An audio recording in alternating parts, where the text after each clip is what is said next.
Imagine an IT service desk agent designed to handle it all.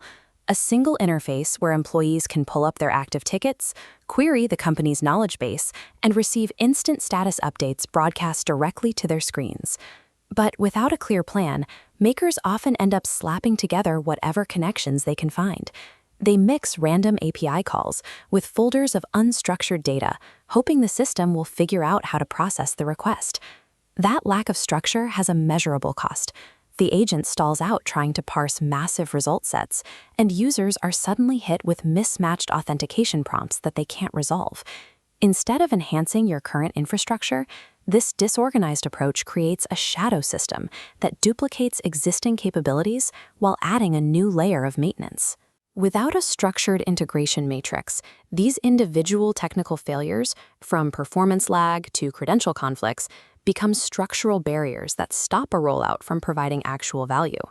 To build this the right way, we used the Woodgrove Bank IT Service Desk Blueprint. This diagram lays out an enterprise architecture by dividing every connection into 3 pillars: tools, knowledge sources, and agents. The first pillar is tools. This is exclusively for taking action in external systems. When your agent needs to execute a task, like updating a support ticket or sending a Teams notification, it uses a tool. The second pillar, knowledge sources, is for answering questions. If your users need live status updates on network outages, the agent pulls that information directly from the source at runtime, avoiding the risk of replicating stale data. Finally, we have agents. Rather than forcing your main service desk agent to process sensitive HR or compliance issues, it delegates that specialized reasoning to a dedicated HR agent built for that domain. This matrix is also how you handle centralized connections like Model Context Protocol or MCP servers, which provide a shared library of tools for multiple agents to access. By connecting to Microsoft's pre-built MCP servers, like WorkIQ, you can stream live Microsoft 365 signals, emails, calendar events, and Teams chats directly into your agent's brain without managing custom back-end infrastructure. Separating your capabilities into action, grounding, or delegation simply transforms an unpredictable chat interface into a scalable system. Let's look closer at that first pillar, tools. Even when you know you need to take an action, you still have to choose the exact technical mechanism to execute it. For straightforward tasks, pre-built connectors offer the fastest setup. But if you have a proprietary internal API that several different agents will need to access, a custom connector provides reusability across your entire environment. This diagram illustrates an agent flow, which is required when an action demands a multi-step sequence. If the agent must create a ticket, notify the requester, and then assign it to a queue, an agent flow ensures those steps execute in that order. You can also wire up simple HTTP requests for quick one-off API calls, but managing dozens of unshared requests can become a maintenance challenge compared to centralizing those APIs under a shared MCP server. Aligning each technical mechanism with its specific operational requirement reduces the maintenance debt that accumulates when agents are forced into rigid, one-size-fits-all patterns. Even a perfectly mapped architecture will stall if you ignore the governance policies controlling how these connections authenticate.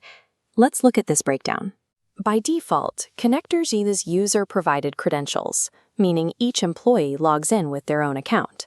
But if you switch to maker-provided credentials, you bypass individual logins by forcing every user to operate under one shared service identity. That creates a security liability, known as the credential bypass limit. Because of the broad data exposure, trying to publish maker-authenticated tools to unauthenticated channels triggers an admin freeze, locking your deployment. Then you have to account for data loss prevention, or DLP isolation. Your administrators classify connectors into data groups, and if you attempt to mix a business connector with a non-business connector in the same agent, the system will fail. You'll face similar friction pushing an agent to Microsoft Teams. If your environment relies on custom Active Directory authentication, deploying to Teams will break single sign-on, forcing users to manually authenticate every connection.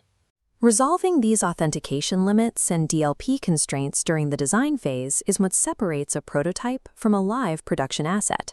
Scaling a Copilot agent across an enterprise requires a strategy that accounts for both the functional requirements and the environmental constraints we've just mapped out. It is time to move past reactive bot building and start architecting compliant, transaction-focused infrastructure. If you want to master the complete AB-620 blueprint and secure your architectural certification, the masterclass is available right now. Head over to DX Labs and grab your free enrollment while the launch window is open. Step up to the canvas. Let's organize your enterprise ecosystem.